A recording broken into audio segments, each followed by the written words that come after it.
Um, I'm seeing a lot of emotion stirred up in this spread, okay?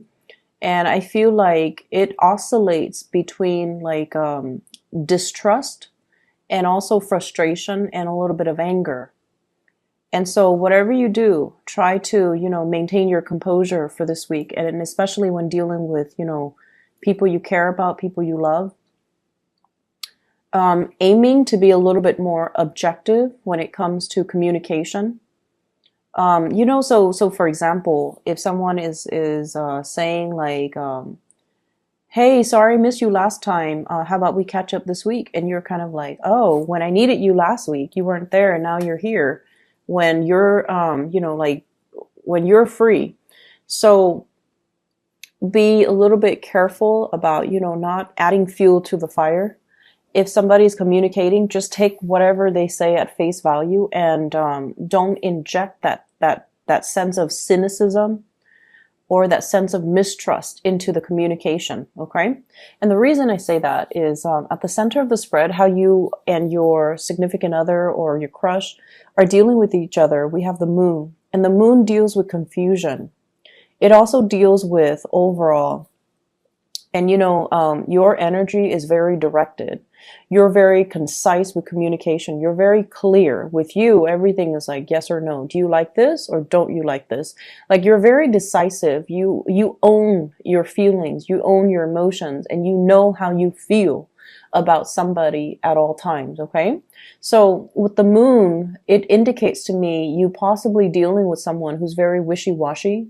Yes, there is a strong emotional connection, but there is also a sense of mistrust and a sense of like jealousy coming into the picture as well, where somebody says something, one thing, and they do another, or their actions are not very consistent with their words. And so, or they're not even communicating clearly. You ask them, one thing and they respond with another. You can say like, "Hey, let's meet up at 7." And then they're like, "Oh, 7's not good for me," but they don't give you an alternative, like time. So dealing with somebody who could be very wishy-washy, non-committal, not so much non-committal, but the way they communicate kind of sucks. And I feel like your patience is wearing thin with this person. And I feel like, this is not a one-time thing. I feel like it's been happening, over and over and over again. You could have been pursuing this person for like 2 months, and you're realizing these patterns about them. Okay, so I feel like most of you are coming in with new relationships. For those who are in stable relationships, there's still, I see arguments and things brewing because somebody's not taking care of their responsibilities. But overall, I feel like, people who are newly out there dating, there's like confusion when it comes to your partner. This is your energy, the Two of Wands.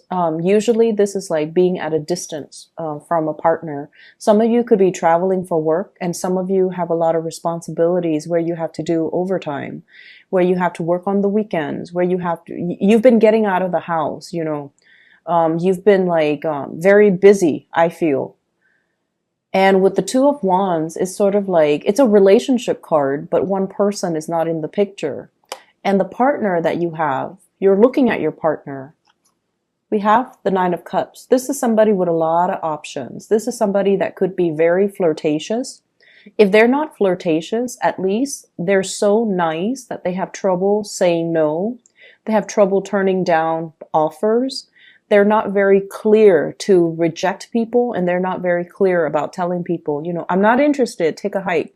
So they have a lot of onlookers kind of lurking around, hoping to, get an in. So you have someone who's quite popular, who's very likable, who is quite popular, very likable, easy to be around with, quite fun to be around with, very sweet, loving, affectionate.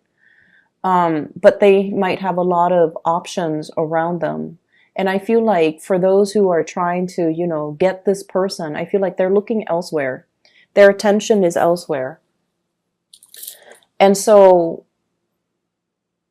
I almost feel like you want to possess this person. I almost feel like you want to kind of like corner them, not so much like physically, but so that you can get a clear, concise answer out of them, and so that you can get a clear, idea as to how do you feel about me? Is this, are you serious with me, or should I, stop wasting my time with you? And you're not really getting any type of a, verbal yes or no from this person. They're very evasive. And what I have here is the Seven of Wands and the Tower. The Seven of Wands is, it's a relationship, I feel like, from your end, where it's very challenging, it's very hard, and I feel like it's affecting your self-esteem from one moment to the next. If you're dealing with someone who's very wishy-washy and they're not able to commit to you, or they say one thing and they do another, it's almost like, it just feels to me like it's very difficult. And with the Seven of Wands here, this is almost like all the energy, all the frustration is directed at one person. So I feel like this is your energy towards them, trying to get them to be clear, trying to, and even with couple people, I feel like there might be falling outs, there might be arguments coming into the picture, okay, with the Tower. And I pulled out two cards as well to clarify the Tower, just to see what we're looking at. And we have here the Seven of Cups. This is like fantasy, not made into reality. And I have some people as well. This is internet-based types of communication where somebody's looking at other pictures, where somebody is like possibly talking to other people, texting other people. And we have here the Ace of Cups. So this seems to me like it's a revelation about, where you stand with another person. Are you like, the way that you feel about them, you might really like them, but you might not be the only person that they're talking to.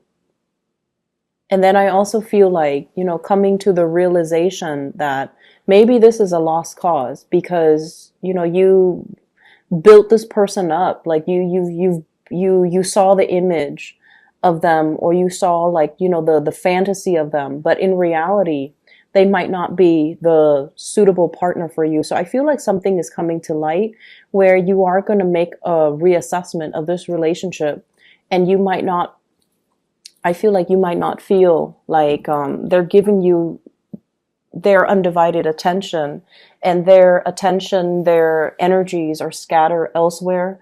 And I feel like you're dealing with a big flirt. You're dealing with someone, not so much a heartbreaker, but like they like the attention. Okay. They like the attention that's given to them. And then on the flip side of that, I also feel like you're dealing with someone who has trouble rejecting suitors.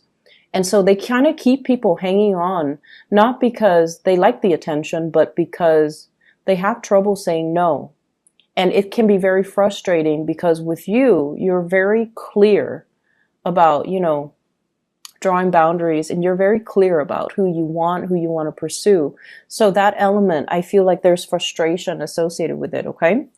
The second spread here, I feel like for many of you, you're planning to receive guests to come to your place, or you're planning to take a trip with friends to venture out. I feel like some of you just want to get away. There's this element about, wanting to get a new start, wanting to like just sell your house, get rid of your stuff and move to a different location. So I'm feeling this sense of like wanting to break out of your shell and have a new experience. Okay. Do something new, do something amazing, and just, plotting the next trip, the next location, the next job, the next vacation even. So I see a lot of that coming into the picture. I don't see financial issues, so no news is always good news. But what I do see is you want a partner in crime, okay? You're more than capable of doing things on your own, but I feel like a lot of the times you're very hesitant. You want a partner by your side, either a friend that you can travel with, somebody that you can go and have lunch with, even a dog that you can take for a walk. But I feel like there is a sense here of not wanting to do things on your own, and that can really hold you back in a lot of the major decisions that you're making. If life is so contingent on having another person by our side, you might as well be like a Gemini or a Libra rather than an Aries. So you're given the Aries energy for a reason, because when you start things on your own and not have to wait around for other people, there are no logistical issues, okay? Because you started, you know where you are, and you can basically plan things and to cater to yourself. So I feel like in a way you might have come to this week, with the realization that I've really held myself back in life. I keep waiting around for people and they don't really deliver what they promise, okay? And then I also feel for many of you as well, like waiting on guests. So that energy, it's like waiting to coordinate to, so that the two of you can meet up, or they're coming to visit and they're going to stay overnight, or they're going to stay, over the weekend and things like that. And I also have as well the Seven of Cups, and it's showing up, before in the love reading as well as now. And this card usually indicates, the fantasy, okay? Conjuring, dreaming, wondering what if. And I feel like for many of you, there's a warning here about, not going back to the past.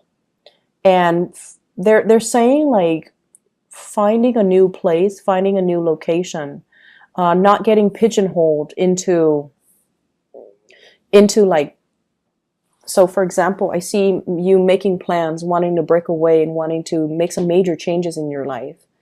And they're saying as well, don't go back to the past, because you're looking back at the past and there's some blockages here. And it's sort of telling you, for example, if you're thinking about, I want to quit this job, I'm bored, and I want to go back to my previous job, going back to the past is probably not a good idea, okay? Or there's that ex that was always, interested in me, or that guy from high school that's always interested in me. I want to know if, things can play out. And they're saying like, don't go back to that past. Don't live in that time capsule and relive, the movie reels from the past, because life goes on. And once again, if you find yourself having to do a lot of things on your own, I feel like you are craving a partner, somebody that can stand by your side, or even like a friend, a partner in crime, somebody that you can do these things with. But you're more than capable. This is your energy. You need to embody your energy, and you need to, own up to the fact that I'm more than capable of doing it on my own. So I feel like a lot of plans have been delayed because you were waiting on other people, waiting for them to get their stuff together, waiting for them to, overcome their sense of like stagnation, waiting for them to finish things, waiting for their career to start.